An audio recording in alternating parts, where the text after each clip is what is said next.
देखिए ये केंद्र का चुनाव नहीं है 27 का, उत्तर प्रदेश का चुनाव है।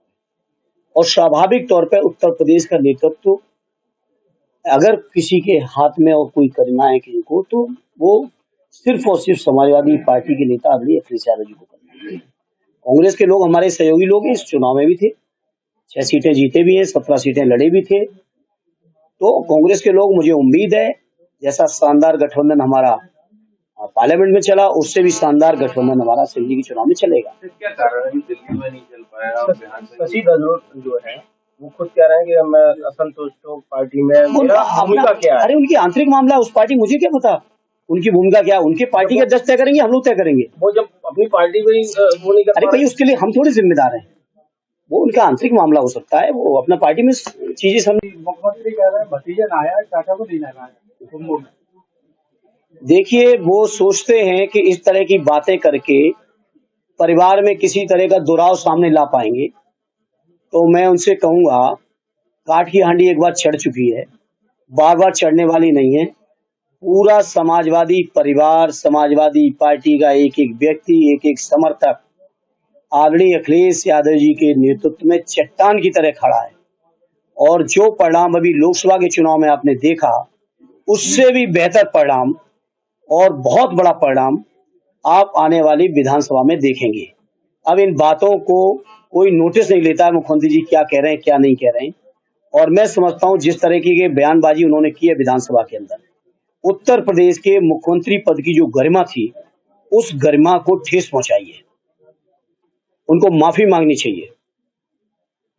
कुंभ के शानदार आयोजन 2013 में हमारी सरकार में आदरणीय राष्ट्रीय अध्यक्ष जी के नेतृत्व में कुंभ का शानदार आयोजन हुआ, जिसको लेके हावड़ के लोगों ने भी सरकार की, उस समय की सरकार के मैनेजमेंट की व्यवस्थाओं की जो भी थी, उनके लिए न केवल तारीफ की बल्कि किताबें भी लिखी गई।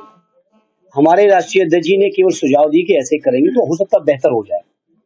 और जहां तक कुंभ का सवाल है, कुंभ आदिकाल से चला आ रहा है, वेदों पुराण में कुंभ की का जिक्र है, महत्व है इसका, और अनादिकाल तक चलना है।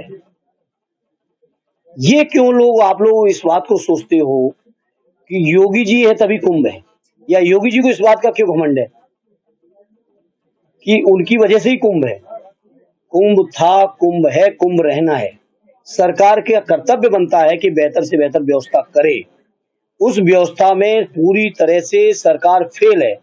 ये हम विपक्ष के लोगों की बात छोड़िए, जो हम लोगों के सनातन धर्म में सबसे उच्च स्थान जिनका होता है, उनको हम सब मानते हैं शंकराचार्य जी को।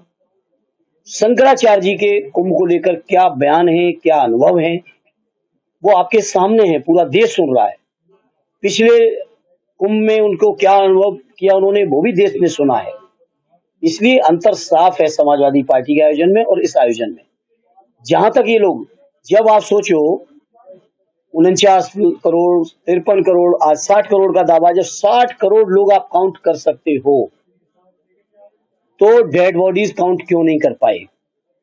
और अगर आपने 30 बताई, तो मैं समझता हूं बदायूं से ही निकले एक पत्रकार साथी जो निर्भीक हैं, 58 डेड बॉडीज उन्होंने खुद आपको विजुअल्स दिखाए हैं। और पीएम पे संजय शर्मा जी ने, क्या सरकार की तरफ से कोई प्रतिक्रिया आ पाई उस पर? और ये तो एक जगह की घटना है। मैं इलाहाबाद रहा हूं, प्रयाग में रहा हूं, मैं पढ़ा हूं 10 साल। झूसी की तरफ अलग घटना हुई, फाफामू की तरफ तीसरी घटना हुई, ये संगम नोज की थी, ये घटना अलग थी। तो आप सोचो किस तरह से। और ट्रैफिक का जो आलम है वहां, मैं समझता हूं मौनी अमावस्या से लेके आज तक प्रयागराज का ट्रैफिक दुरुस्त नहीं हो पाया। मैं खुद गया था कुंभ में अभी 17 तारीख को। इलाहाबाद से करीब 15-20 किलोमीटर पर है सैसों एक चौरा, वहां मैं शाम के 10 बजे पहुंच गया था। और सिविल लाइंस में जहां मुझे रुकना था, वहां पहुंचते पहुंचते मुझे भोर के 4 बजे। तो कहीं कोई व्यवस्था नहीं। आपने तो कहा था 100 करोड़ का इंतजाम है, कोई व्यवस्था नहीं। ट्रैफिक का दुर्दशा है, मैं खुद अपनी आंखों से देख के आया हूं।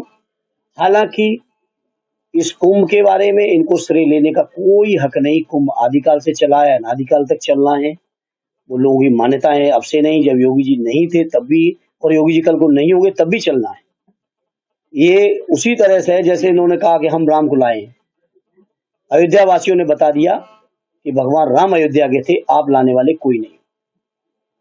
योगी जी कहते हैं सफाई अपने बच्चों को इंग्लिश पढ़ाना चाहते हैं और दूसरे बच्चों को उर्दू, देश को कठमोलापन की तरफ ले जाना चाहते हैं। योगी जी ने, मैंने भी सुना है, हमारे लीडर पोजिशन जो स्पीकर रहे कई बार, और मैं समझता हूँ सदन के वरिष्ठतम माननीय विधायकों में से एक है वो, मैंने सुना योगी जी ने उनके संस्कृत शब्द को छोड़ दिया, उर्दू शब्द को पकड़ के हमारे मुसलमान भाइयों के खिलाफ जो बोला है उसकी जितनी भी निंदा की जाए उतना कम है। और योगी जी केवल सोचते हैं लोगों में नफरत फैला के वो चुनाव जीतते रहेंगे और सरकार में बने रहेंगे। तो मैं बड़ी जिम्मेदारी से कहता हूं, पीडीए के लोग बहुत जागरूक हो चुके हैं आदरणीय अखिलेश जी के नेतृत्व में, और लोकसभा का परिणाम सामने है। तमाम बेईमानी के बावजूद भी हम लोग अकेले समाजवादी 37, गठबंधन में कांग्रेस के साथ इंडिया अलायंस में 43 हम लोग जीत के आए हैं, जनता का आशीर्वाद लेके आए हैं। बाकी शासन, प्रशासन, मीडिया, सर्वे, एग्जिट पोल क्या कह रहे थे वो आप सब जानते हो, मुझे दोहराने की जरूरत नहीं। इसलिए ये पीडीए परिवार अपने हक, अपने अधिकार, अपने सम्मान, अपने स्वाभिमान के लिए आदरणीय अखिलेश जी को के हाथों को न केवल मजबूत करेंगे बल्कि आने वाली 27 में ऐतिहासिक जीत दिलाएंगे। बजट केवल घोषणाएं हैं, और अभी लोकसभा का भी बजट पेश हुआ था, पिछला लोकसभा का भी बजट पेश हुआ, 2 बजट हमारे इस कार्यकाल में लोकसभा के भी पेश हुए। और दोनों बजटों में हम लोगों ने एक बात उठाई थी केंद्र के बजट में कि आखिर उत्तर प्रदेश को क्या दिया। और आप लोग जान के आश्चर्य करोगे, या बहुत सारे लोगों ने अध्ययन किया भी होगा, दोनों बजट भाषण में केंद्रीय वित्त मंत्री जी द्वारा उत्तर प्रदेश का एक बार भी नाम नहीं लिया गया।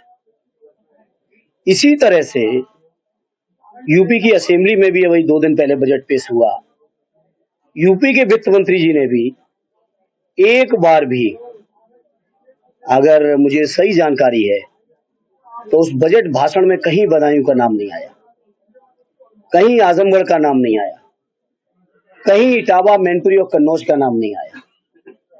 और मैं समझता हूं जितने भी इन्होंने घोषणाएं की थी 2014 से लेके 24 तक के 5 चुनाव हुए, जिसमें 3 पार्लियामेंट के 2 असेंबली के, 5 चुनावों में जितना भी जनता के बीच इन्होंने संकल्प पत्र देकर वोट मांगा था, अपने एक भी संकल्प पत्र का कोई भी वादा पूरा नहीं किया।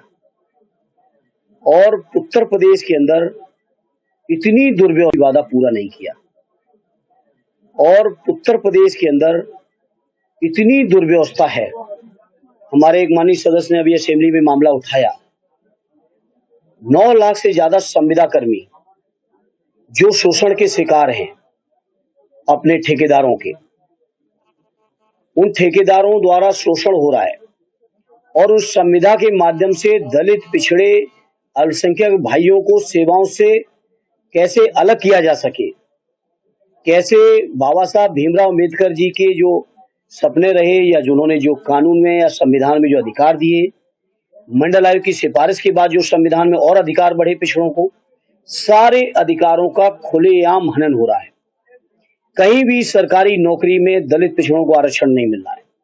मुसलमान भाइयों के खिलाफ तो नफरत पैदा की जा रही है। जिस तरह के शब्दावली उत्तर प्रदेश के मुख्यमंत्री ने विधानसभा में बोली, मैं समझता हूं उत्तर प्रदेश जैसे शानदार प्रदेश का ये दुर्भाग्य है कि इतने असंसदीय शब्द मुख्यमंत्री द्वारा सदन में बोले जा रहे हैं, चाहे वो हमारे अल्पसंख्यक भाइयों, मुसलमान भाइयों के लिए बोले गए हों, चाहे वो हमारे नेता आदरणीय अखिलेश यादव जी के लिए बोले गए हों, या कांग्रेस के नेता राहुल जी के लिए बोले गए हों।